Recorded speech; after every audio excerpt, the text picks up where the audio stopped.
ఓం శ్రీ మాత్రే నమః. సర్వలోకాలకు ఆరాధ్యమైన అమ్మ జగన్మాత ఆదిపరాశక్తి. ఆమెను మనం అనేక రూపాలలో దర్శించుకుంటాం.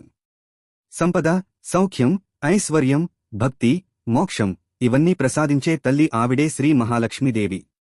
అటువంటి విశిష్టత గల తల్లిని మనం దసరా పండుగలో మహాలక్ష్మీదేవి రూపంలో ఇరువైపులా గజరాజులు సేవిస్తుండగా చతుర్భుజాలతో ఒక హస్తం అభయ ముద్రతో రెండు హస్తాలలో కమలాలను ధరించి ఒక హస్తంతో కనకధార కురిపిస్తూ తన చల్లని చూపులతో గులాబీ లేదా ఆకుపచ్చ పట్టు చీరలో బంగారు ఆభరణాలతో పుష్పాల హారములతో శోభాయమానంగా అమ్మవారు దర్శనం ఇస్తారు.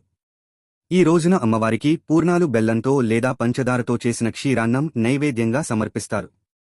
ఈ రోజు ఎంతో శుభప్రదం. గులాబీ రంగు వర్ణంలోని వస్త్రాలను ధరించి మహాలక్ష్మి అమ్మవారిని దర్శించుకొని అష్టలక్ష్మి స్తోత్రం, కనకధార స్తోత్రం పారాయణం చేసుకుంటే ఐశ్వర్య ప్రాప్తి, విజయం లభిస్తాయనేది భక్తుల విశ్వాసం. ఆ తల్లి యొక్క అద్భుతమైన ఆవిర్భావ కథనం తెలుసుకుందాం.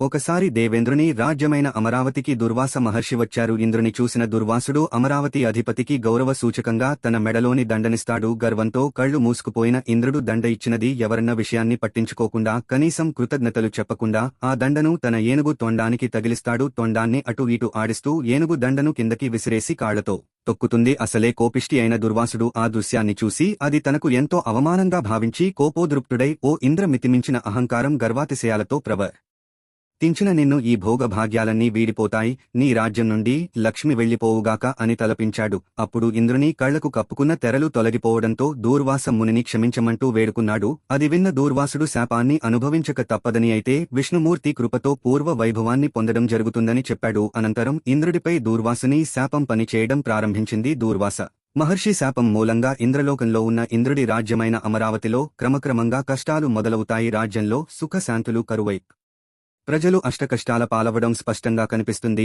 అదే సమయంలో బలి నాయకత్వంలో రాక్షసులు అమరావతిపై దండెత్తుతారు. ఇంద్రుడిని, అతని పరివారంతో పాటు స్వర్గం నుండి తప్పనిసరి పరిస్థితుల్లో ఇంద్రుడు అజ్ఞాతంగా ఉండిపోయి తన గురువు బృహస్పతిని సలహా అడుగుతాడు. అందుకు తగిన పరిష్కారాన్ని బ్రహ్మదేవుడే సూచిస్తాడని చెప్పడంతో ఇంద్రుడు తన పరివారంతో కలిసి వెళ్లి బ్రహ్మదేవుని ప్రార్థిస్తాడు. అందుకు పరిష్కారాన్ని విష్ణుమూర్తే చెబుతాడని బ్రహ్మదేవుడు పలకడంతో అందరూ విష్ణుమూర్తి సన్నిధికి చేరుకుని మొరపెట్టుకుంటారు. రాక్షసుల అరాచకాలు చెప్పుకుని పరిష్కారం సూచించాల్సిందిగా వేడుకుంటారు. ఇంద్రాది దేవతల మొర ఆలకించిన విష్ణుమూర్తి రాక్షసుల సాయంతో పాలసముద్రాన్ని చిలికి అందులో నుండి వెలువడిన అమృతాన్ని అందుకుంటే తిరిగి అధికారం దక్కుతుందని, విజయం వరిస్తుందని చెప్పి పంపిస్తాడు.